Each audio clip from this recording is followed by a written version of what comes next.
Hey guys, it's Tricia Carr. I have new exciting things going on with my Mystic Arts Academy. You can now subscribe to receive all of the live monthly content for about a third of the investment of a single class. Included are at least one downloadable guided meditation per month, 2 live events ranging from classes, channeled messages, group readings, intuitive development guidance, Q&A sessions, and tons of community. You'll also have access to a private Facebook community for fellowship and support, and this space is kept super sacred and high vibrational. Your subscription gives you access to the whole library of classes and live events, which are on a vast array of topics. All events are offered online by Zoom video call, and many are also offered live in person at my studio here in Los Angeles. Subscribing to the Mystic Arts Academy is also a way for you to support the Charmed Life podcast and engage on a deeper level. I'm offering the subscription at a super low rate of $22 a month. Joining now locks in this rate for as long as you're subscribed. Click on the description of this episode or go to my website, triciacarcharm.com, and click on Mystic Arts Academy. I look forward to connecting.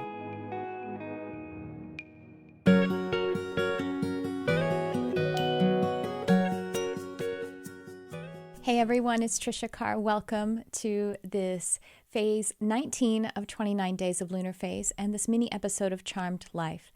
Before I get started on the energy of this waning gibbous just after the full moon, let me just welcome anyone who might be new listeners or watchers of the YouTube channel, I should say. So I'm the host of Charmed Life. My name is Tricia Carr, and I do full episodes, 1-hour episodes that are released or produced. Actually, they're live streamed every Sunday at 12 p.m. Pacific. And in those episodes, most of them are me interviewing a guest expert in some particular topic. And every now and again, I do a full episode on my own where I'm teaching or channeling or talking about something. And so welcome if you're new to this. And I also do these mini episodes. And currently we are in smack dab in the middle, actually, just about of a series that I'm doing where every single day I have been charting the moon cycle. So this is 29 days of lunar phase. And at my phone, Siri, every time I'm getting all spiritual, Siri wants to pop in and start talking. So I'm going to keep this live and fresh anyway, so I'm not going to edit it out. But I wanted to welcome anyone who is new. I was recently on a couple of podcasts, so perhaps there are new people here. And welcome. Thank you so much. So I hope you enjoyed this. You can listen to any of these episodes if this is the 19th day of charting this lunar cycle, and we're here present together. So it's not like you had to be with us since the new moon in order to be up to speed with what's going on. We're all here today together. And even if you are watching this on some other day, some other time of some other moon cycle, you will be gaining something from it because you'll have questions, you'll have resonances with it. Why do I know that? Because that's how energy works. You came here and you contributed your intention to this, and that is being included in what we are experiencing here, what I may be speaking about, and what others who are resonating with it are also experiencing. Sorry, the cat here. And that's just how energy works. Time and space is not is subject, meaning that it belongs to energy, not the other way around. We actually create time and space from the soul perspective. The soul, the energy of the multidimensional consciousness, creates time and space. Therefore, it is a property. It is a tool of the higher self, if you want to say that. It is a tool of the being. And so if you are reaching this audio or YouTube video, this podcast, however you're connecting with it, at whatever time, in whatever space, it is perfect timing. It is perfect synchronicity. Having said that, I will talk now about the waning gibbous. We just had a very powerful full moon. We had a very interesting overall lunar cycle because it started pretty early on in the Mercury retrograde. We were in Mercury retrograde with this lunar cycle beginning. I have a sneeze now.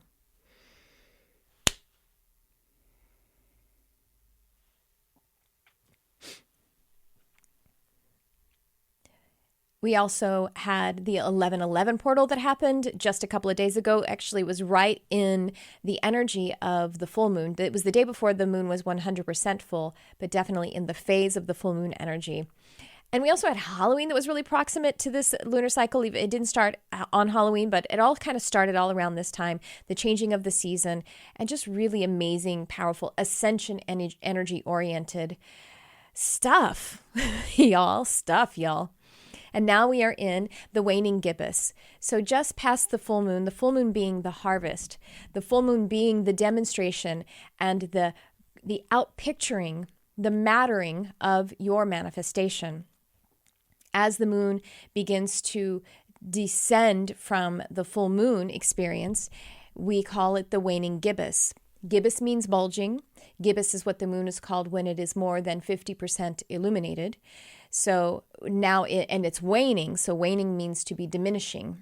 And as at the beginning of the cycle, after the new moon, after the first quarter, with the half moon basically, then it is a waxing gibbous. So it is a bulging and expanding. And now it is bulging, but it is contracting.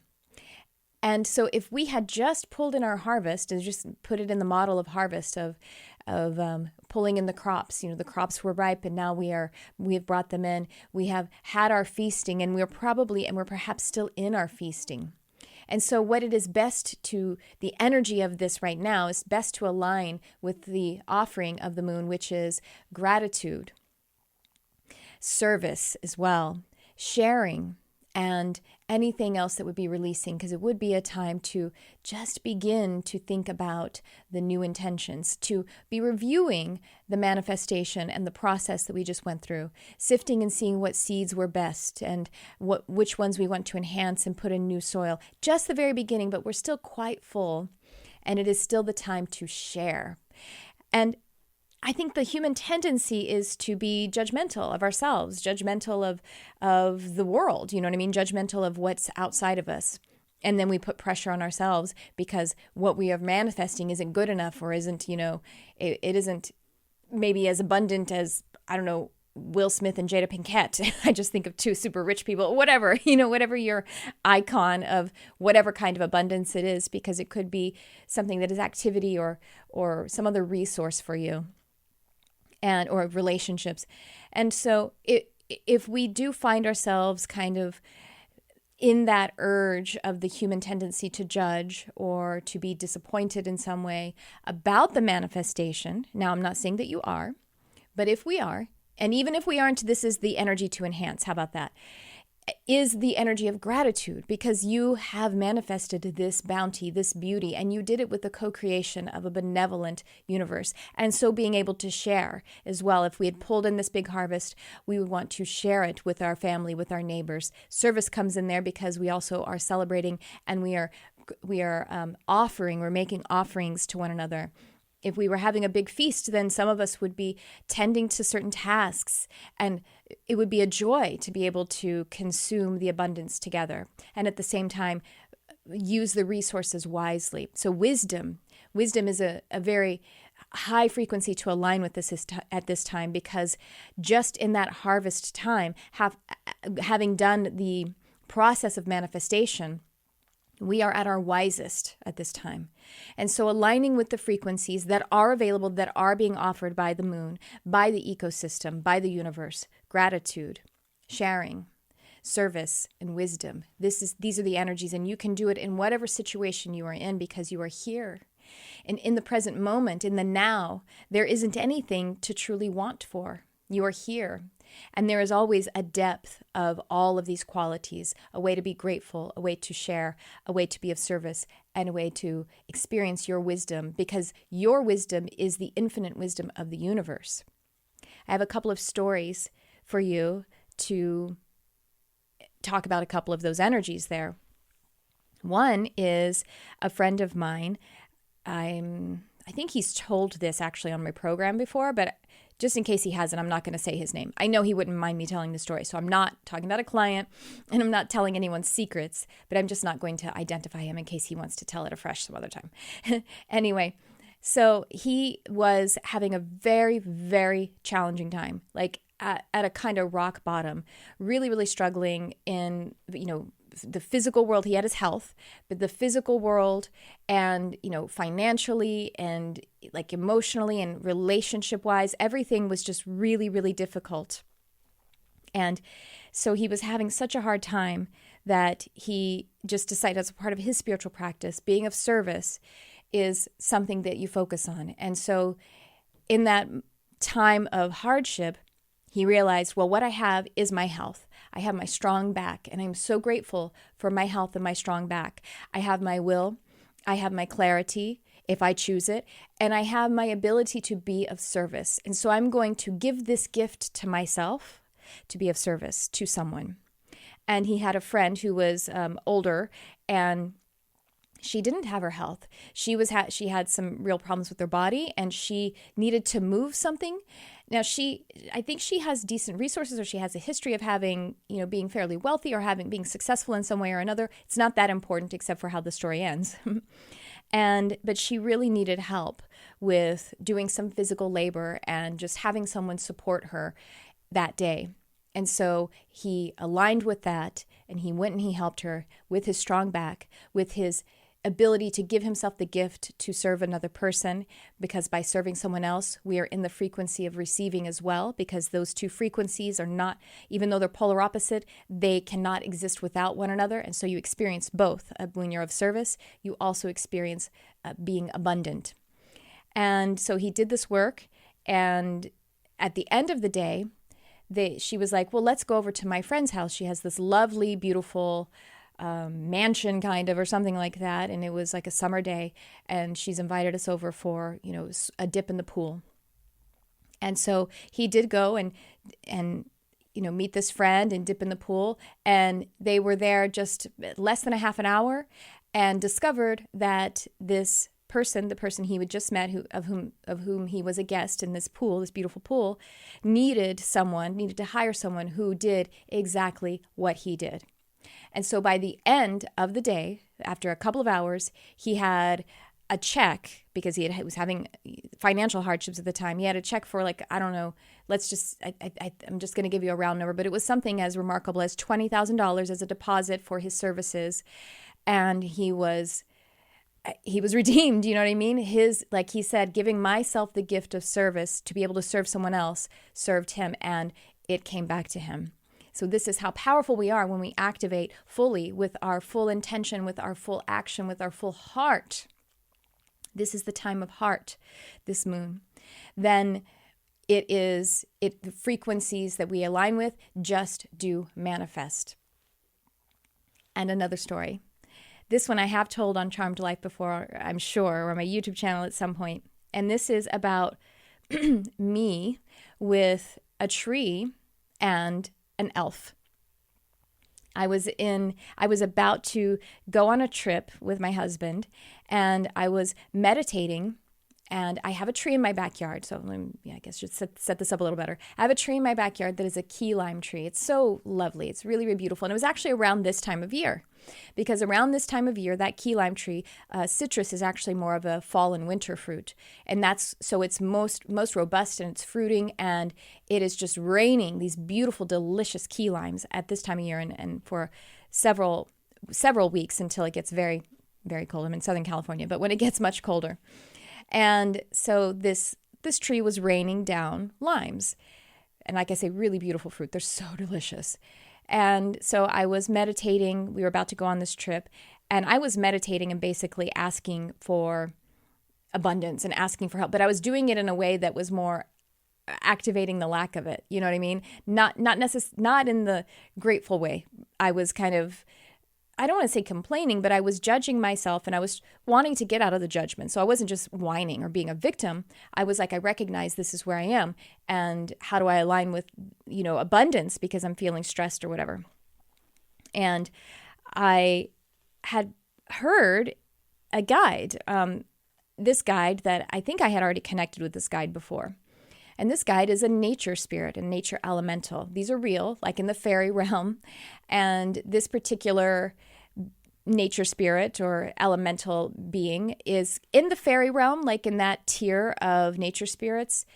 And I would just kind of maybe describe him, the energy was it was like masculine. I would describe him as a wood elf or a tree elf, or you could say a tree fairy. But elf was really kind of the better word. I asked him about it, and he's like, whatever, yeah, that's fine, that's close enough. He actually he kind of had short patience with me, because they're so in this tier of spirits, of beings, of helpers and guides, of just consciousnesses, they're so in the manifesting energy. So it's a very quick energy. It's a very fast energy. I mean, just think of what, fairy tales, fairies are giggly and fun and playful. You know what I mean? Like they're not like these wise kind of owl-like beings. They're very fast paced and vibrant. And so, yeah, the nature spirits are like in the second dimension, and also mirroring in the fifth. And this is where things are collapsing. Waveforms are collapsing into particles, and things are mattering. And so there's a very quick and kind of expedited energy at the threshold of manifestation. Okay, you got it? And so this guide, this wood elf, the name I had given him was Franklin. I asked him if I would give him Franklin. He's like, sure, fine, whatever. And I'm kind of making him like he's fussy, but he's very benevolent. He's very loving. They're very loving. They're so loving that they are kind of, I want to say, like encouraging us, really trying to motivate us to be the truth that we are, which is loving, which is manifestors, which is creators. Because the ones who get unity a little bit better, or the ones who are at least at this time getting unity or have purposes that are more about doing that kind of trailblazing and leading and light working, you might say, just to speak it very generally.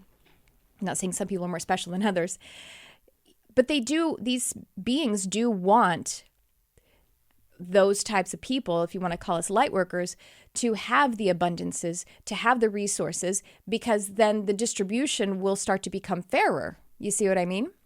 Rather than someone who is in separation consciousness and the distribution becomes constricted, because when you're in separation consciousness, you hang on to the resources and you don't share. All right, so I'm meditating, about to go on this trip, trees raining down limes. Franklin clearly works with that tree.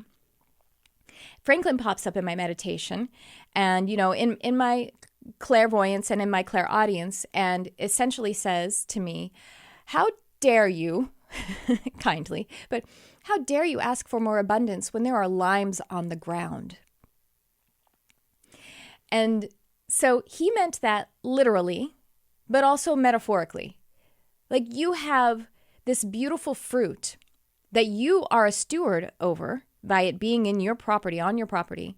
No one else can reap these rewards. No one else can take this harvest on their own because it's yours and you are in charge of it. I mean, obviously the wild nature can, but this has been put into the hands of humans, and it is either needed to be harvested and distributed, or harvested and appreciated and celebrated and consumed, so that its life force energy has proper purpose.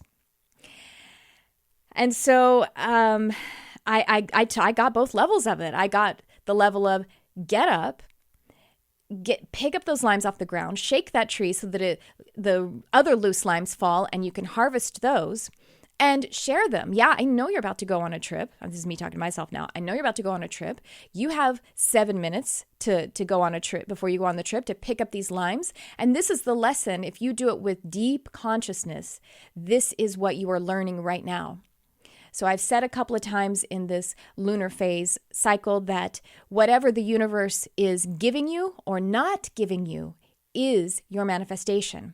Because we withhold things from ourselves so that we can appropriately create them according with our alignment. You see, not manifesting something is grace. It is the opportunity for us to refine our frequency. Do you get that? I'm going to say it again. They're telling me it bears repeating. Not manifesting something is your manifestation. It is the grace that allows you to hone your frequency so that you can manifest or create something that is properly, more authentically, more beautifully and perfectly aligned with you and your soul essence. I mean, we all can think about a relationship that we manifested that didn't work out so well, or maybe some job or something, something uncomfortable. We manifested it. And then we had to unmanifest it or learn some really hard lessons because the dynamics of it. Whereas if we had had some relief from that and we had not manifested it, then we would have still learned the same lessons, but we might have done it in grace and peace instead. So the places where we aren't manifesting something is your harvest as well. Those are the metaphorical limes on the ground too. And it means to go into what you have now and reap the rewards that you have, celebrate and consume the abundance that you have, because there are limes on the ground for all of us. There just are, I believe. I'm pretty certain in some respect. That could be in, resources that have to do with money or opportunities or relationships, support that others give us or that we could give others. So again, back to the sharing and the wisdom. And so I heeded Franklin's lesson. I was picking up the limes off the ground, and my sweet husband, Brian, comes out and he's like, "What are you doing?" And I was like, "Got to pick the limes up off the ground. Franklin told me." I told him the short story real quickly, and he's like, "Okay, I think I get that. So I'm going to help you." Like, I told him really quickly, and he was like, "Yeah, limes on the ground." And it's something, it was over a year ago. It's become something that we say now, there are limes on the ground. There are limes on the ground. Not only that, but the metaphor about, the thing that I was asking for more abundance around, I already had abundance that I wasn't tapping into and properly utilizing, celebrating, consuming, expanding from that place. So you have limes on the ground. The places the things that you have manifested, and even where you haven't manifested, there is beauty and there is grace there, and there is a way to align with it in peace and wisdom. Be grateful, be at peace, be in the energy of service and sharing, and be your wisest self, because your wisdom is the wisdom of the universe. We already have, by the transient property of energy is just one energy, we already have everything that we need. Everything that we desire and we need, we are connected to, because there is only one energy. And with that, I will say thank you so much for making it to this waning phase. Now, I'll tell you also, with the waning phase, we are getting quieter. We are getting graver, meaning like we are getting that kind of wise feeling.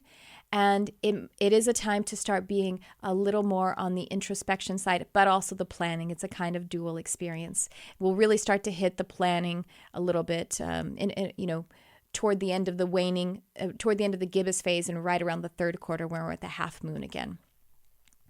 And I will say thank you. Again, I think I already said it. I am so grateful for you.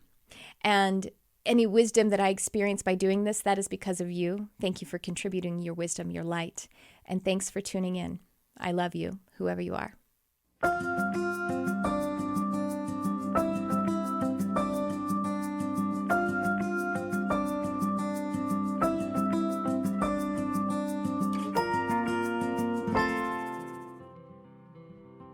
Hey everyone, it's Tricia Carr. I'm really excited because it is the time of the year for me to offer my Animal Communication Comprehensive Program live online. Whether you are interested in the profession or if you would like to connect more deeply with your own animal family members, having an understanding of this form of telepathy will enhance your life and all of your other intuitive gifts. About once per year, I offer this program live, and that time is now.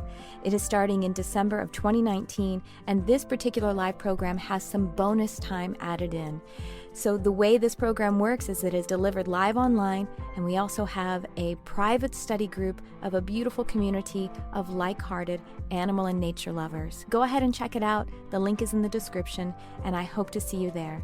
Thank you so much for your love of animals, for your love of our planet, and for shining your light on our beautiful world.